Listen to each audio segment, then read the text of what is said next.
Hello everyone. Hello dear students. You all are welcome in this class. This is previous year questions held on 17th August and shift 1. Let's start. Select the option that expresses the given sentence in passive voice. Change of voice का ये question है. Joseph open the Bible. Present simple का ये sentence है, इसको हमें passive voice में change करना है. Joseph open the Bible. अब यहां ऑब्जेक्ट द बाइबल है, तो द बाइबल हमारा सब्जेक्ट हो जाएगा. पैसिव टेंस में, पैसिव वॉइस में ये सब्जेक्ट का काम करेगा. The Bible was opened by Joseph. हम सब्जेक्ट के अनुसार वाज वर्ड का प्रयोग करते हैं. The Bible is singular, so was is used here. And opened का थर्ड फॉर्म तो रहेगा ही ओपन का, तो ये हो गया the Bible was opened by Joseph. तो option number 2 is correct. Now the next one is, it's a paragraph in jumbled order. You have to arrange them in coherent sentences in a meaningful order. These sentences are to be arranged in coherent order. Suppose, let's say start, many countries throughout the world have achieved full digitalization. Initially, the entire world transitioned to digitalization. अब आप ये देखिए, ए और B में सबसे पहले कौन सा, किसका ऑर्डर होगा? Many countries throughout the world have achieved full digitalization. Many countries have achieved full digitalization. इसके पहले भी एक सेंटेंस होगा, इससे पहले ही पता चल जाता है कि initially the entire world transition. सबसे पहले आरंभ में, शुरू में पूरा संसार डिजिटलाइजेशन की तरफ रुख किया, डिजिटलाइजेशन की तरफ मुड़ना चाहा. उसके बाद क्या हुआ? Now at present many countries have achieved full digitalisation. तो पहला हमारा इस दोनों सेंटेंस को अगर हम देखें, ए और बी को, तो पहला इस ए और बी में A comes, B comes first. Order ऐसा होना चाहिए बी एंड ए का. तो जब हमें एक ऑर्डर ऐसा मिला तो हम देखते हैं ऑप्शंस देखते हैं. ए बी 1 2 3 4 में हमको देखते हैं बी ए एक ही जगह है, बी ए ऑप्शन नंबर 1 में. तो ऑप्शन नंबर 1 ही सही हो जाएगा. बाकी हम एक बार पढ़ भी लेंगे. ई भी है एक जगह, और डी हम पहला एक सेंटेंस पढ़ लेते हैं. The existing kind of internet technology which gives us access to various aspects is about to change into a better and newer version. This type of internet is known as metaverse. तो D भी सही है, D पहला sentence हो जाएगा. सी उसके बाद, and E is the last one. दो तरह की बातें इसमें की गई हैं, डिजिटलाइजेशन की और एक इंटरनेट टेक्नोलॉजी की. एक एग्जिस्टिंग टेक्नोलॉजी है और एक है मॉडर्न टेक्नोलॉजी. तो डी के बाद होगा सी और लास्ट हो गया the latest one is newer version of internet, metaverse is known as. तो ये हमारा आंसर हो गया 1. पहले से ही हमें पता चल गया था कि बी के बाद ही ए होगा और ऑप्शन एक ही है, तो यहाँ हमें टाइम बर्बाद करने की जरूरत नहीं है. हमारा आंसर हो गया 1. अब देखें दूसरा, द गुड्स. यहाँ क्या करना है? Select the correctly spelled option. The goods were taken on a public carrier. इस कैरियर का मतलब तो हमारा होता है हमारा कैरियर, जैसे career of a student, career of a man. तो और यहाँ पर क्या है? पब्लिक कैरियर, किसी व्हीकल की बात की जा रही है. तो ये होता है CARRY, कैरी से कैरियर जो बनता है, तो आंसर होगा हमारा 1। Option 1 is correct here. इसके स्पेलिंग पर भी ध्यान देना है। CAREER ये होता है career of a student, career of a businessman, life of a businessman. So this is career and that carrier मतलब ढूंढने वाला। Select the appropriate meaning of the underlined word. Underline idiom और फ्रेज। ईडीएम और phrase है today the countries nationalist rule the roost. Rule the roost means to dominate. Rule the roost एक phrase है, idiom है, इसका मतलब होता है to dominate. To dominate, to dominate. तो टू डोमिनेट के लिए हमें कौन सा वर्ड है ये? टू सेव अ क्रिमिनल ये गलत है, टू बी प्रेजुडिस्ड ये गलत है, टू बी इंचार्ज अधिकार में होना ये सही है, टू एक्सप्लॉइट समवन किसी का शोषण करना ये गलत है। तो rule the roost means to be in charge. The country nationalist rule the roost and hand out the jobs. ये हो गया to be in charge. Now one word substitution. A one word substitution is for huge fire of celebration. Celebration के लिए जो लकड़ियों में आग लगाई जाती है, huge fire for celebration, that is known as bonfire. That is known as bonfire. So option 3 is correct here. यहाँ ऑप्शन क्या था? यहाँ भी ऑप्शन 3 करेक्ट था। Now the next one is homonym. Actually ये homonym है नहीं, मैंने कई बार लिखा है, ये है होमोफोन। होमोफोन में pronunciation is same but spellings are different. तो ही वाज कॉम्प्लीमेंटेड। एक है कॉम्प्लीमेंट। इस कॉम्प्लीमेंट का मतलब होता है विश, या किसी को प्रणाम करना या किसी को विश करना। तो he was complimented for his appearance. उसके अपीयरेंस के लिए उसको कॉम्प्लीमेंट किया गया, उसकी शाबाशी दी गई। और दूसरा एक है he shirt complemented his trousers perfectly. उसका कॉम्प्लीमेंट होना, उसका पूरक होना, जैसे हमारे पूरे ड्रेस का pant and shirt, each one of them is complement to other. तो यहां पर हो जाएगा ये कॉम्प्लीमेंटेड, ये हो जाएगा COMPLE। ये कॉम्प्लीमेंट है। दो तरह के कॉम्प्लीमेंट होते हैं। एक है PLIMENT। कॉम्प्लीमेंट मीन्स किसी को शाबाशी देना, किसी को विश करना। और ये है किसी चीज का पूरक होना, complement. Complement complement complement. He shirts complemented his trousers perfectly. किसी का पूरक होना, दोनों मिलकर के एक परफेक्ट डिजाइन बनाते हैं, तो उसको हम कहते हैं कॉम्प्लीमेंट। याद रखना है PLIMENT।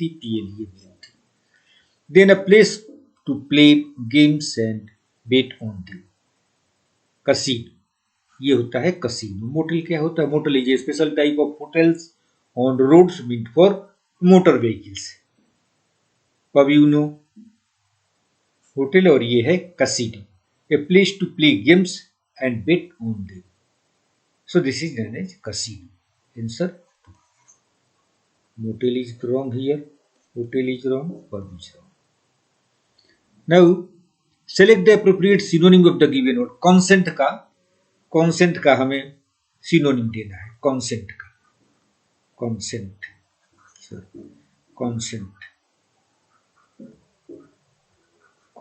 consent का synonym होता है assent।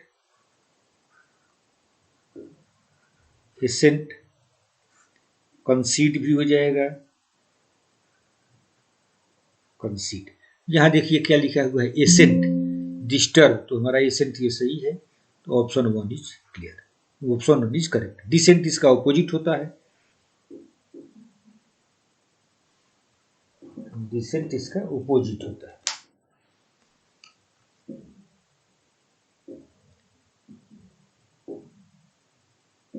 डिसेंट इसका अपोजिट होता है। Now next one, select the option that expresses the given sentence in active voice. The ball of yarn was being nudged by the kitten. तो अब आप देखिए ये पास्ट कंटिन्यूअस का पैसिव वॉइस में बनाया हुआ है, इसको हमें एक्टिव वॉइस में बनाना है। पैसिव वॉइस, पैसिव वॉइस में सेंटेंस है पास्ट कंटिन्यूअस का, तो पास्ट कंटिन्यूअस का टेंस है, तो ये देखिए बाय द किटेन, ये हो गया द किटेन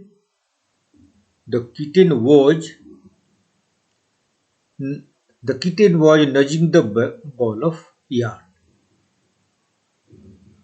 ये सही हो गया, तो हमारा आंसर हो गया 4, option 4 is correct. Select the appropriate synonym of the bracketed word given in the sentence. The efforts will be when, the efforts will be vain. Vain means of no use, means useless. तो ये option 2 is correct. When का मतलब आपको याद रखना है, when means useless, जिसका कोई उपयोग न हो। The efforts will be vain if you do not submit the project report on time. अगर प्रोजेक्ट रिपोर्ट को टाइम से सबमिट नहीं किया गया तो your efforts will end in smoke, means it will be of no use, it will be of no importance, it will go futile, your efforts will not fetch any fruit, it will not be fruitful, so it is useless. Now select the most appropriate one word substitution for the given group of words. Irreverent behavior, irreverent means disregardful behavior toward anything held sacred or concerning God. God से संबंधित किसी भी चीज को हम निरादर जब करते हैं तो उसको क्या कहते हैं? Blasphemy. Blasphemy, blasphemy is the correct. Theism means जो ईश्वर में विश्वास नहीं करता है, नास्तिकतावाद। पांथेइज्म, पांथेइज्म क्या है? Pantheism is a belief that this universe is the creation of almighty coevidence. Agnosticism एक प्रिंसिपल है जिसमें it is not believed that existence of God can be proved.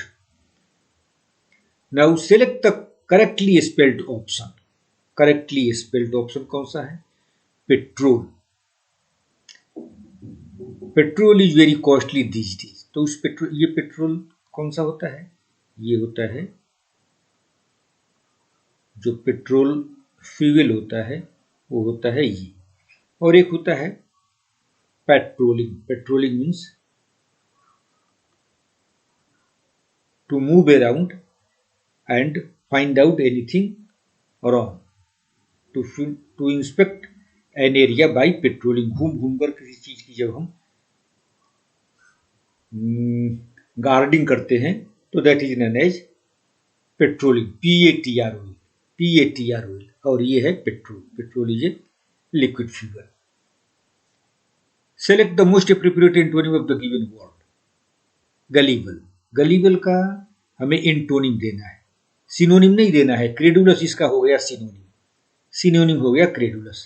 Now इसका एंटोनिम हो गया cynical. Cynical means, gullible means those who are those who believe on others easily. अंधविश्वासी, जो लोग किसी की बात पर कोई कुछ भी कहे उसको विश्वास कर लें, that is known as gullible और क्रेडुलस। और cynical people are those who have no trust in others, जो दूसरे किसी पर विश्वास नहीं करते हैं। Such people are known as cynical. Now question number 14। One error is there in this, in one of the parts of the sentence. You will have to find out. One of them may contain an error. Select the part that contains the error. He promised them that he would sure repay the loan urgently. तो sure repay का कोई मतलब नहीं है यहाँ। एक one thing is superfluous. He promised them that he would repay the loan urgently. तो यहाँ sure superfluous है, इसलिए हमारा ऑप्शन हो गया option 2 is part 2 is wrong. Now it is reported that she has been. She has been का कोई मतलब नहीं है. जब हैज लगा है तो थर्ड फॉर्म होगा. हैज जब लगा हुआ है और वर्ब है तो वर्ब में हमारा V3 होना चाहिए. विन लिखा हुआ है, विन वन होता है, तो ये होना चाहिए. If there you no need to substitute, तो यहां हमें सब्स्टिट्यूट करना है, करेक्शन देना है. Select the most appropriate option that can substitute the underlined segment of the sentence. Under ये एरर वाला सेंटेंस है और इसको हमें इंप्रूव करना है. सही क्या होगा? तो होगा C has one, been one. C has one ये सेंटेंस, ये पार्ट सही है, तो हमारा option number 1 is correct. 1 is the answer. The patient looked dash and tire. थका हुआ दिखा और क्या दिखा? पेल, PAL, मतलब मुरझाया हुआ. जिसका चेहरा पीला पड़ा हुआ था उसको हम कहते हैं pale. The patient look pale and tired. बाकी ये पेल आप जानते हैं, इस पेल का मतलब होता है कोई कंटेनर. ये पॉल का मतलब होता है कोई cover. Paul of cloud, Paul of suspicion, ये कोई कवर के रूप में इसका यूज किया जाता है पॉल. और ये पील आप जानते हैं, पिलफ किस चीज के कवर को हटाना, छिलके को हटाना, peel off. Now next one. Select the appropriate option that can substitute the underlying segment in the given sentence. This is also like improving only. Natpur was a fraudster who always tried to fooling others. ये गलत है, fooling others नहीं, यहाँ होना चाहिए he tried to deceive others. ये भी नहीं होना चाहिए, चीट रहता तो सही हो जाता. चीटिंग गलत है, ये गलत है, ये भी गलत है. Natpur was a fraudster who always tried to deceive others. Other questions. Select the most appropriate antonym. Antonym हमें select करना है. Is there any portal to redeem these coupons that I have collected from the store? Redeem means उसको क्या करना? Liquidate करना, उसको clear करना. Redeem का मतलब to finalise it. Is there any portal to redeem these coupons. Coupons का benefit लेना, रिडीम कराना. और इसका हमें एंटोनिम लिखना है. तो एंटोनिम लिखना है, इम्बेजल का कोई मतलब नहीं. इम्बेजल का मतलब होता है पैसे गबन करना. डिप्लोड का मतलब है निंदा करना. और फॉरफिट का मतलब है कि इससे वंचित हो जाना. तो यही इसका एंटोनिम है. रिडीम का मतलब टू एवेल, एवेल माने बेनिफिट उठाना, और ये है फॉरफिट. फॉरफिट मीन्स वंचित हो जाना. तो ये हो गया, आंसर हो गया हमारा 3. रिडीम का एंटोनिम हो गया फॉरफिट, डिप्राइव. फॉरसेक मतलब रिनाउंस, छोड़ देना, किसी चीज को त्याग देना, renounce. Now another one thing is the following sentence has been divided into 4 parts. One of them contains an error. Select the part that contains the error. Kiran call the restaurant. इसका तो कोई मतलब ही नहीं है. प्रेजेंट टेंस भी हुआ तो calls होता, पास्ट होगा तो कॉल्ड होना चाहिए. तो एरर इसी पार्ट में है, तो ये हमारा आंसर हो गया 2. This is erroneous part of the sentence. The whole sentence has one part which contains an error, that is done as erroneous part. So this Kiran call is wrong. Our answer is option number 2. Now select the most appropriate meaning of the given idiom. Keep someone at arm's length. किसी से दूर रहना, किसी से दूर रहना. We must keep wickets at arm's length. दुष्टों से दूर रहना चाहिए. तो क्या होना चाहिए? Avoid playing with someone, ये गलत है. Avoid becoming friendly with someone. Keep someone at arm's length, किसी से दूर रहना मतलब उससे मित्रता नहीं करना, उससे फ्रेंडशिप नहीं करना, उससे दूरी बनाकर रखना. तो हमारा option number 4 is correct. To be at arm's length. To be at arm's length मतलब किसी से दूरी बनाए रखना, मित्रता स्थापित नहीं करना, संबंध स्थापित नहीं करना. In the following paragraph, some blank spaces are there. We have to fill in the correct word. Options are given here. So we must understand that the people can process very little information presented orally. So it is, मतलब orally अगर कोई information दिया जाता है तो उसको process करना बहुत मुश्किल है. सो इट इज क्या होना चाहिए? So it is important. ये option number 1. So it is important here. So it is important particularly for a teacher to realize that the students have sometimes listened to 3 or 4 teachers. Student teacher को ये ध्यान देना है कि उनके पहले भी टीचर ने स्टूडेंट्स ने कई लोगों को सुन रखा है. बिफोर देम, जब कोई टीचर पढ़ाता है तो the teacher should think that students have already gone through some of the teachers. तो यहाँ क्या हो गया? बिफोर, उस टीचर को पढ़ाने के पहले. So the teacher must have props like notes, handouts and slides that will make the learning material. Learning material को क्या बनाएगा? उसको लाइव बना देगा. तो क्या होना चाहिए? That will make the learning material come alive. That will make the learning material come alive for a students and stay that way with them. अब ये हम जो मटेरियल मिलेगा, अगर हैंड आउट्स हो, नोट्स हो, तो it will stay with them. It will be alive. Such material, such provisions will make teaching way alive. A visual add, a little movement or color will get the students' attention. Another important thing too is that complicated sentences spoken fast are simply too difficult for a student to understand. तो another thing to देखते हैं क्या है इसमें. another thing to decide, guess, detect. तो ये नहीं होगा, इसमें होगा another thing to realize. हमें रियलाइज करना है, डिसाइड कुछ करने की जरूरत नहीं है. another thing to realize,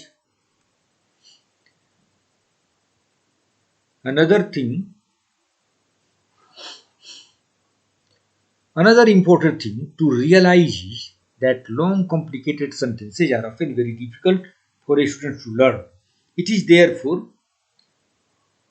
to use short, इसलिए it is advised that teachers should use short sentences, simple sentences, so that a student could understand it and a student should comprehend it. A student should take in those sentences very easily. तो यहाँ क्या होना चाहिए? Advisable. It is advisable to use short sentences. So candidates, my dear students, we have gone through all 25 questions. Now it's an incumbent on you. ये अब आपका responsibility है कि इसको हम रिवाइज करें और जो वर्ड्स नहीं आते हैं उन शब्दों को याद रखें, so that in the days to come, if you appear in your examination, you will fetch more marks.